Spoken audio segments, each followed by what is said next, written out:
This video is sponsored by Card Kingdom. If you want to pre-order some Bloomburrow, use my link in the description.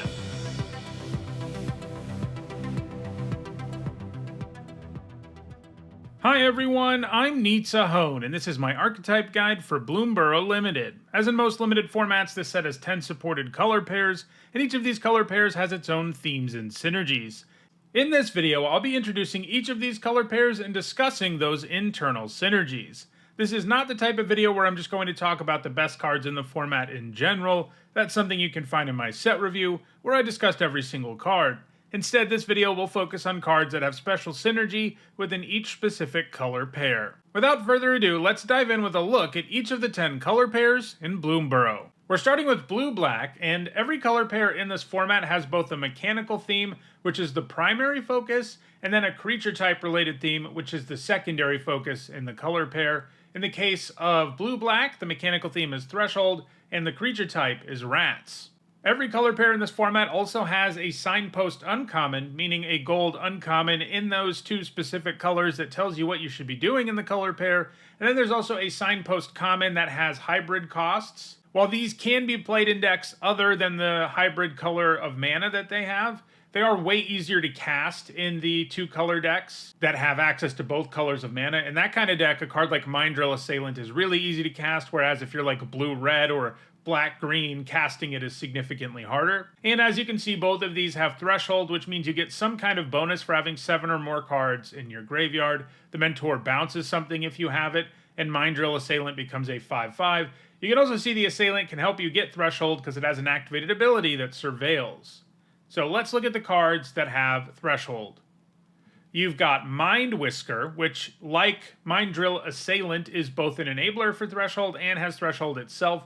It surveils at the beginning of your upkeep, and then if you get Threshold, all of your opponent's creatures get -1, -0, which is a pretty big downgrade. Night Whirl Hermit becomes an unblockable 2/4 when you have Threshold. Persistent Marsh Stalker is both into rats and into Threshold. It gets bigger the more rats you have, and then whenever you attack with 1 or more rats and you have Threshold, you can pay 2 generic and a black to return it to the battlefield, tapped and attacking. Shoreline Looter is another card that's both an enabler and a card with Threshold, because it's unblockable, and when it hits your opponent you get to loot.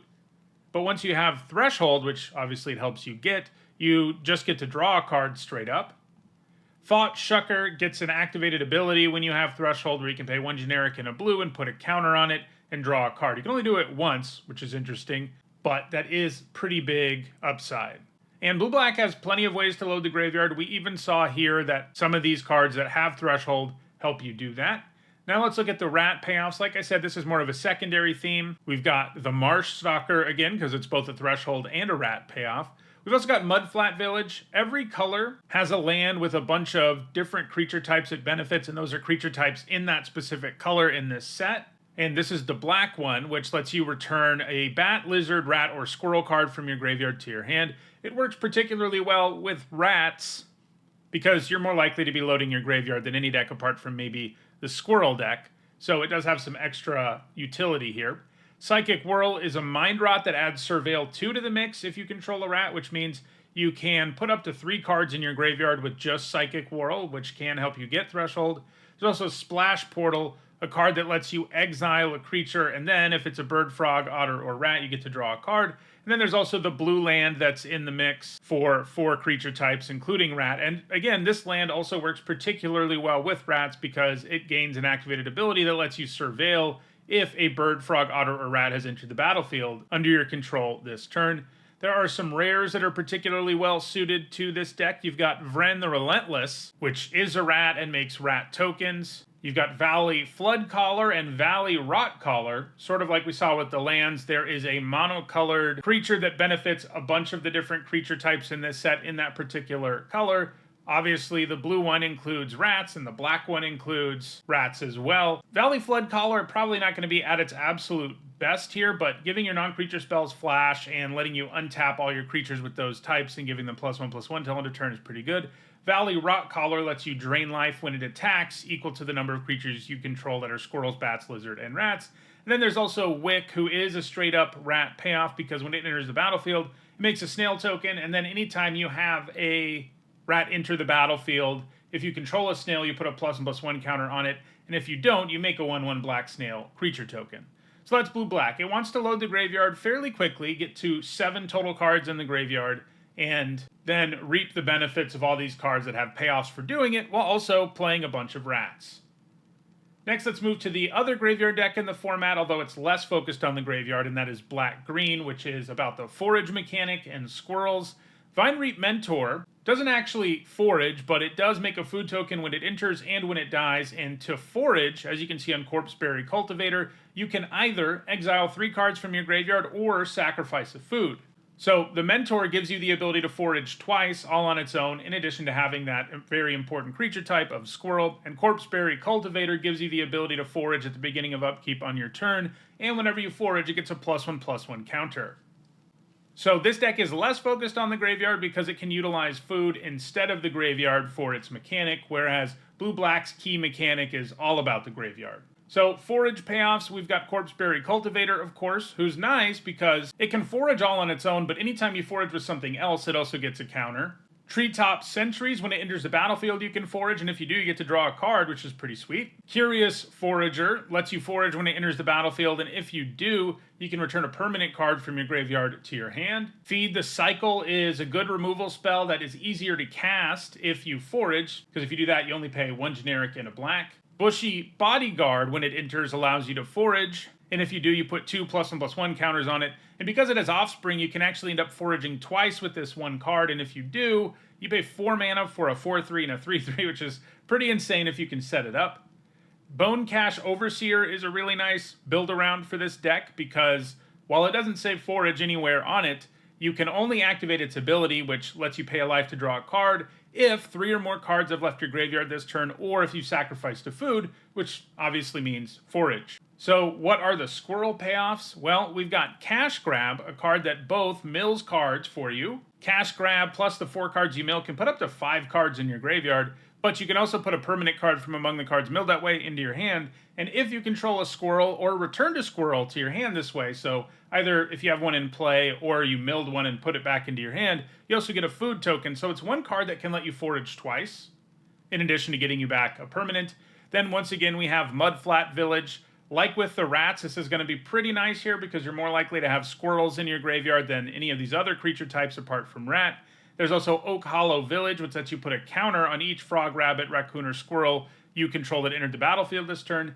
And there's also Honored Dray Leader, who really likes squirrels and food, because when it enters, you put a counter on it for each other squirrel and or food you control, and then when those things enter, you also get counters on it. Rares that work well here include Camellia the Seed Miser, who gives all your squirrels menace, also likes it when you sack food, because it makes a 1/1 green squirrel creature token, and it can also forage all on its own, which means if you sack a food with that ability and get a squirrel, then you put a +1/+1 counter on each squirrel you control. So it's going to be really good in this deck. Similarly, Egret Eater of All makes all other creatures into food artifacts, so you'll be able to sacrifice creatures for forage if Egret's in play, and Egret also grows anytime any food is put into the graveyard from the battlefield. You've got Thorn Vault Forager, who's a nice little mana dork that can forage and add even more mana, and it can also tutor up squirrels. You've got Osteomancer Adept, a squirrel that lets you cast cards from your graveyard by foraging. And once again, we've got Valley Rotcaller, which will allow this deck to drain life if it's got a bunch of squirrels. In this case, it also has a squirrel creature type, which gives it a bonus for this particular deck.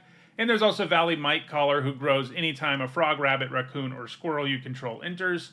There's also Scavenger's Talent, which is a food payoff for the most part. It makes it so you get food when one of your creature dies, and anytime you sack a permanent, you can mill 2 cards. So you can use that to load your graveyard, and you can also use the food to help you do forage or whatever. Level 3 can potentially allow you to reanimate something. So that's black-green. It's about the graveyard, but also food and squirrels. Next up, let's look at black-white, which is a little bit different than we usually see. Most of the time, black-white is just a life gain deck.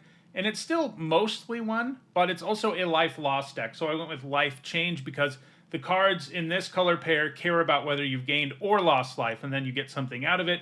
You can see that on Starseer Mentor, which at the beginning of your end step, if you gained or lost life this turn, target opponent loses 3 life unless they sacrifice an unland permanent or discard a card. So that will trigger every turn no matter how little life you have gained. You also got Moonrise Cleric, which can help trigger all these things because it's just a 3 mana 2/3 flying bat that gains you a life when it attacks.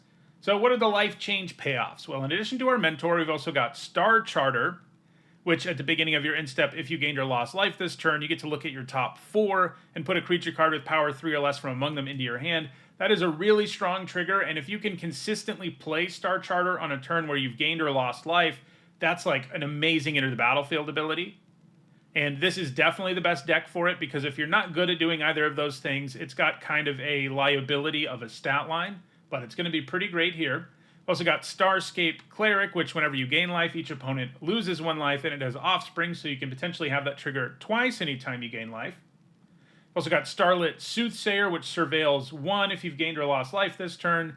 There's also Moonstone Harbinger, which is both a bat payoff and a life change payoff, because whenever you gain or lose life during your turn, all your bats get +1/+0 and gain Death Touch until end of turn.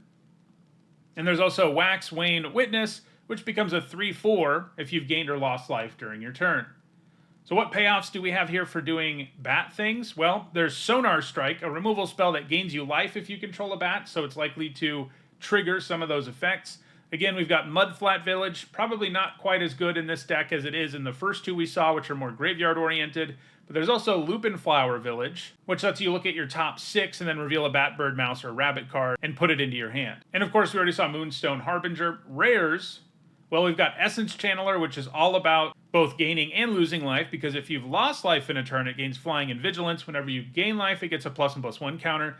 And also when it dies, it puts the counters somewhere else. There's also Lunar Convocation, which is the only one of these payoffs that does something only if you've gained and lost life in a turn, which is a little bit tricky, except it does let you pay life to draw cards. So you can just gain life with something else and then use this ability, and if you do, you get a bat token. It also just has a gain life payoff because it makes your opponent lose 1 life at your instep if you have gained life.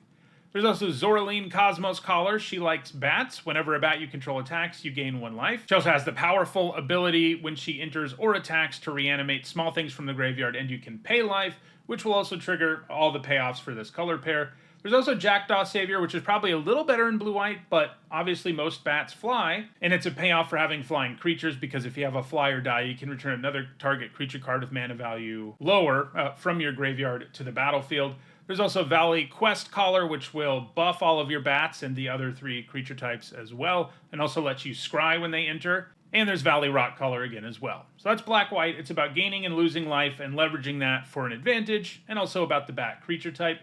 Let's move to blue-white now. This color pair also has a lot of flyers, as it usually does. Your signpost uncommon here is Plume-Creed Mentor, which when it enters, or another creature with flying you control enters, you put a +1/+1 counter on target creature you control without flying. And that's kind of the theme here. Not just flyers, but also having creatures who can't fly to get some value out of. That is something that worries me a little bit, that Plume-Creed Mentor really only works if you have both flyers and non-flyers, but it does have a really high ceiling, I think, and Seedpod Squire is similar. It's a 4-mana 3/3 flyer, and when it attacks, you can give a creature without flying +1/+1 until end of turn. So in addition to the Mentor and the Squire, there are 2 other cards that are payoffs for having flyers and also not having flyers, and that is Pileated Provisioner, which puts a counter on a creature you control without flying when it enters.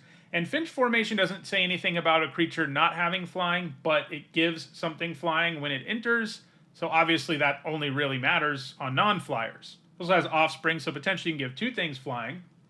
Bird payoffs, you've got Night Fisher, who makes a 1/1 blue fish creature token anytime a non-token bird enters.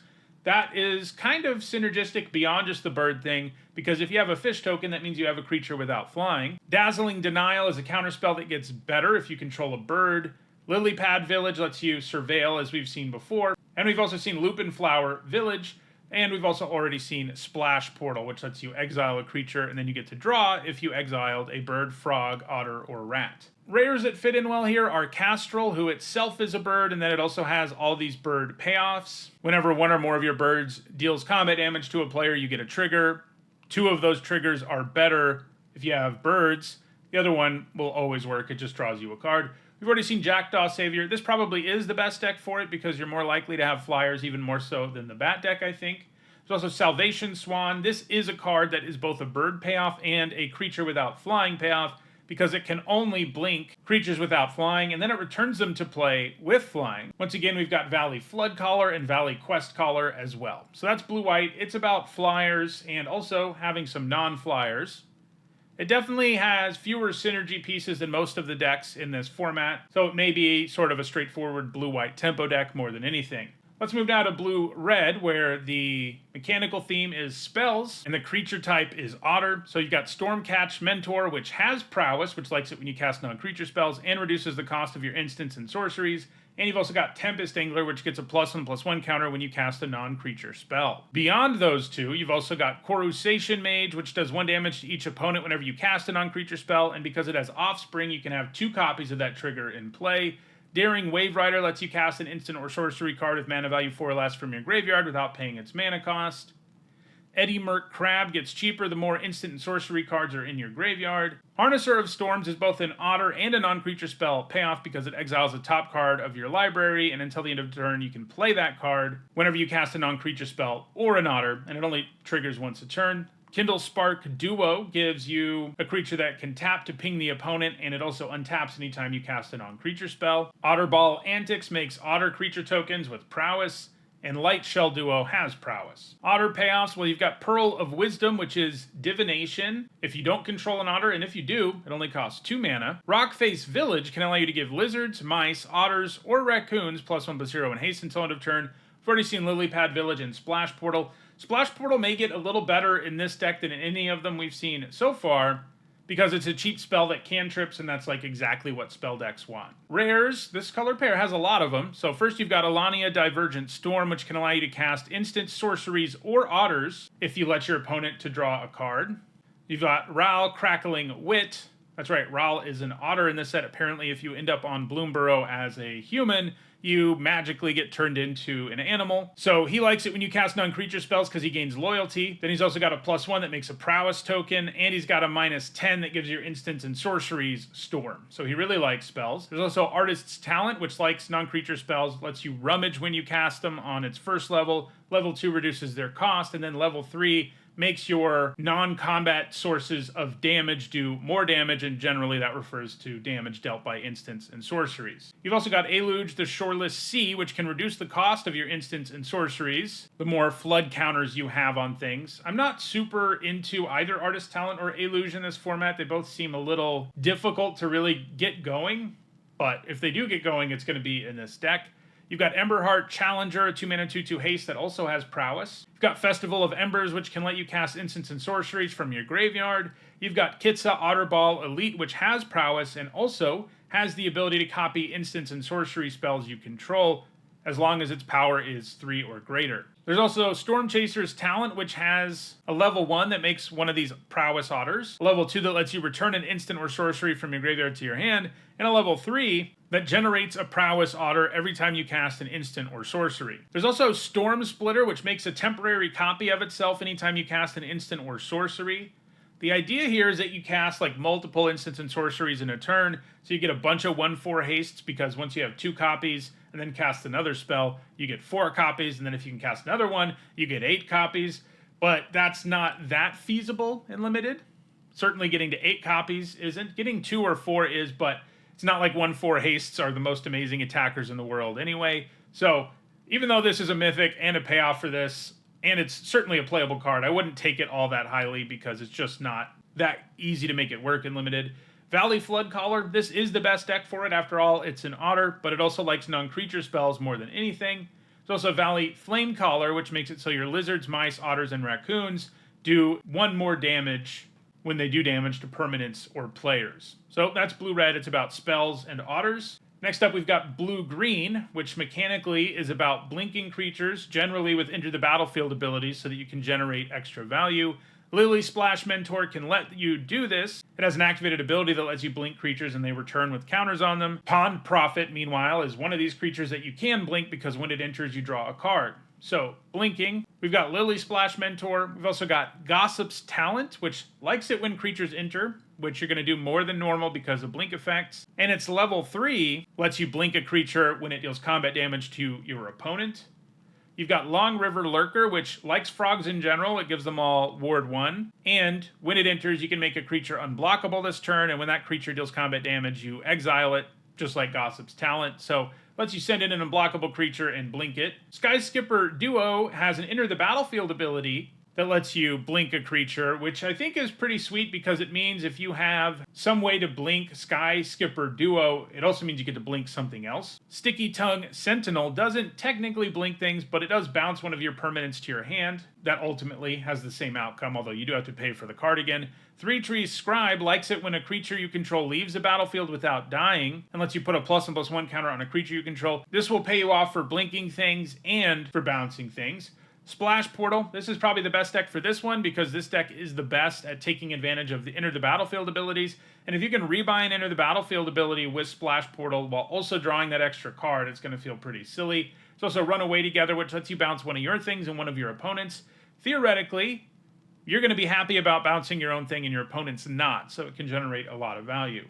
So frog payoffs. We've already seen Long River Lurker and Splash Portal. We've also got Polywallop, a removal spell that gets better. For each frog you control, it gets cheaper. Both Lilypad Village and Oak Hollow Village only let you do the thing if you've had a creature with the right type enter the battlefield this turn. And because this deck can blink, even on turns where you didn't draw a new creature, you might be able to trigger these. Let's look at rares now. First up, we've got Clement the Worry Ward, who makes all your frogs capable of tapping for mana to cast creature spells. And when it or another creature you control enters, you can also return up to one target creature you control with lesser mana value to its owner's hand. So it's a frog payoff, and it helps you blink things. We've also got Dreamdew Entrancer, which is a frog with a really strong Enter the Battlefield ability that lets you stun an opposing creature or stun your own and draw 2 cards. So not only can you abuse Dreamdew Entrancer's Enter the Battlefield ability by blinking it, you can also potentially get around the downside of tapping your own thing by blinking the creature that you tapped. So it works really nicely here. Dour Portmage is another card with a trigger that says whenever one or more other creatures you control leave the battlefield without dying. In this case, you get to draw a card, and it comes with the ability to do that itself, since it lets you return a creature you control to its owner's hand with its activated ability. Mist Breath Elder lets you return a creature you control to your hand on every upkeep. So if you're returning something with an ETB ability, you're going to be able to rebuy it every turn, while also triggering payoffs for doing it, like Dour Portmage. And it also happens to grow when you do it. Worth noting that if you have another creature in play, it is not optional with Mist Breath Elder, so keep that in mind. We've also got Valley Might Caller. This is a pretty good deck for it. You know, it grows when a creature with the right type enters the battlefield, and because you're going to be blinking frogs, it's going to trigger this a bunch.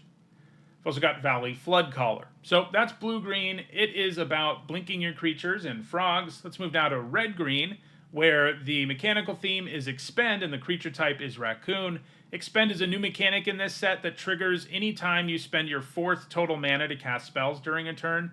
There is one instance of Expend 8, but the rest are all Expend 4. And you can see both of these cards have an Expend payoff. Wandertail Mentor gets a counter. It also helps you produce mana, which can get you to the point where you can expend sooner. Junkblade Bruiser gets +2/+1 until end of turn when you expend 4. Keep in mind, you don't have to spend all this mana on one card to trigger it. You just have to spend 4 total mana in a turn on spells. And also keep in mind that it has to be spells. Activated abilities don't work. So what are the expend payoffs apart from these two? Well, you've got Baker's Bane Duo, which gets +1/+1 until end of turn when you expend. Bark Knuckle Boxer, which becomes indestructible when you expend. Hoarder's Overflow, which gets a stash counter when you expend, and you can later cash those in to draw some cards. I'm a little worried this card is too slow to really work in Limited, but it is an expend payoff. Roughshod Duo gives target creature you control +1/+1 and trample until end of turn when you expend 4. Teapot Slinger lets you do 2 damage to each opponent when you expend 4. It also costs 4, so it's a raccoon that can trigger all these expend payoffs. And there's also Brambleguard Veteran, which is both an expend and a raccoon payoff, because when you expend 4, raccoons you control, including itself, get +1/+1 and gain vigilance until end of turn. So raccoon payoffs include our veteran, not to mention Take Out the Trash, which is a cheap removal spell that lets you rummage when you cast it if you control a raccoon. And we've already seen the 2 lands in this case, which don't have any special synergy beyond just, helping you a little bit with raccoons here.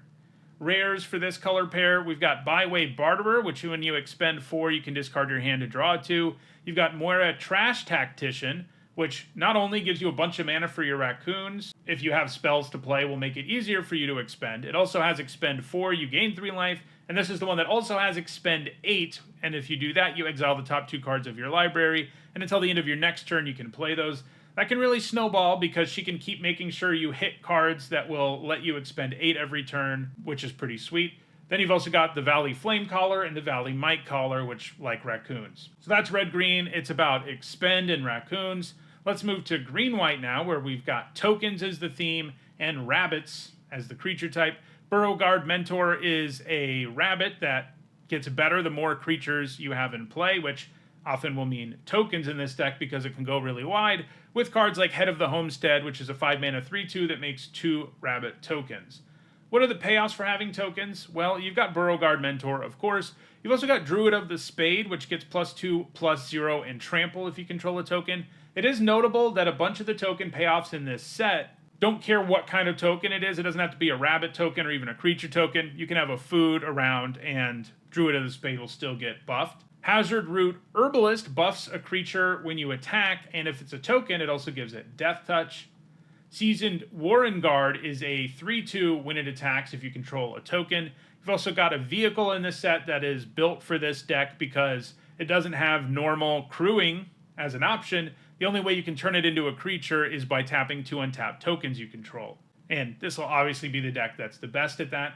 Rabbit payoffs, well, you've got Harvest Right Host. It's kind of both a token payoff and a rabbit payoff, but it doesn't have to be tokens for it to trigger, because anytime any rabbit enters the battlefield, a target creature gets +1/+0 until end of turn. But it gets really strong if you can trigger it twice in a single turn, because then you get to draw a card. And the easiest way to do that is with cards that make multiple bodies that are rabbits. You also got Lupin Flower Village, which has no special synergy with the mechanical theme here, but Oak Hollow Village does, because it puts a counter on each frog, rabbit, raccoon, or squirrel you control that entered in a turn. So if you play a card that makes 3 rabbits and then activate it, they all get buffed.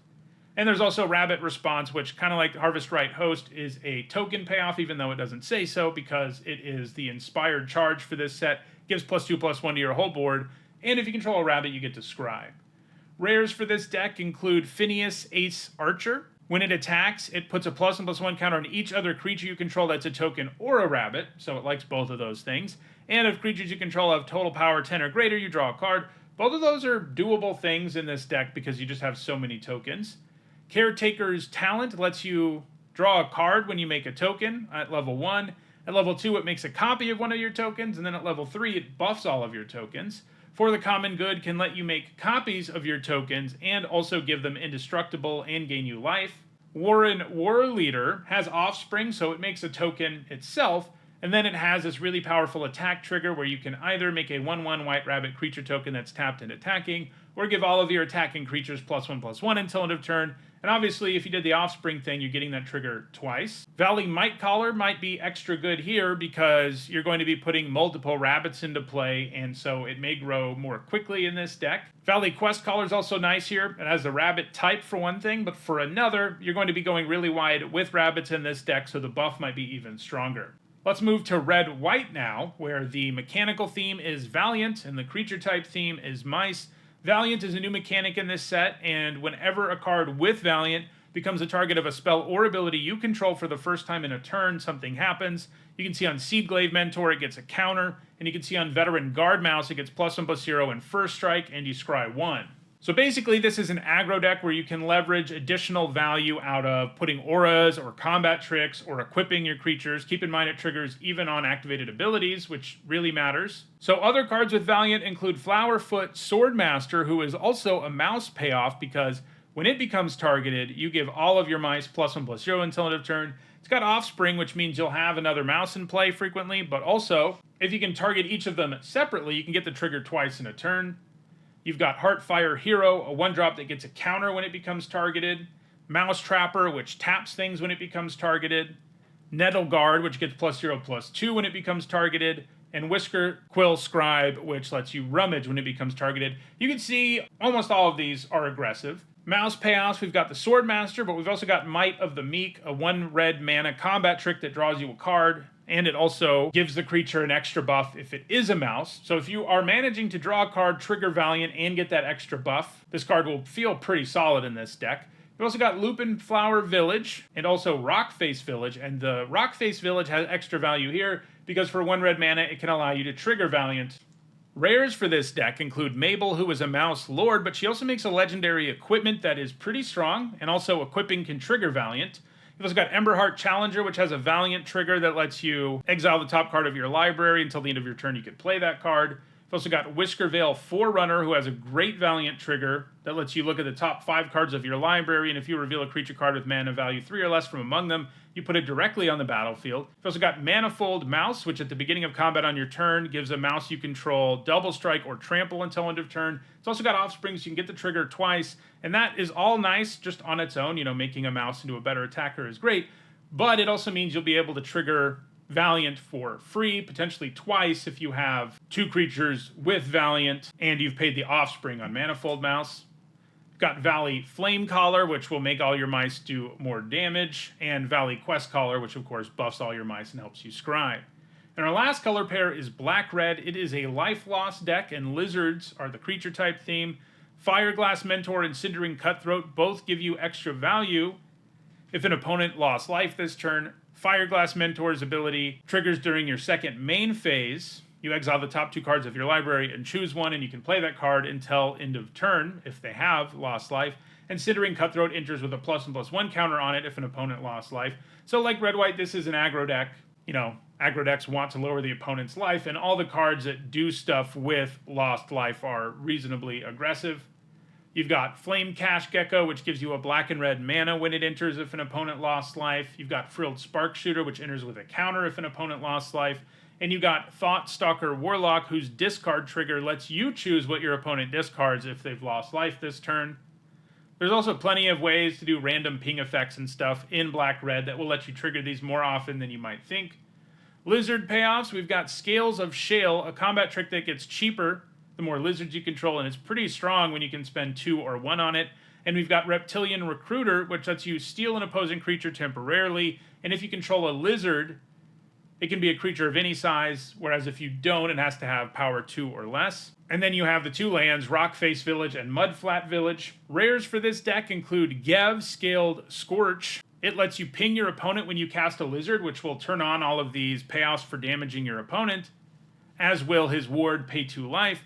But also, all of your creatures you control enter with +1/+1 counters on them for each opponent who lost life this turn.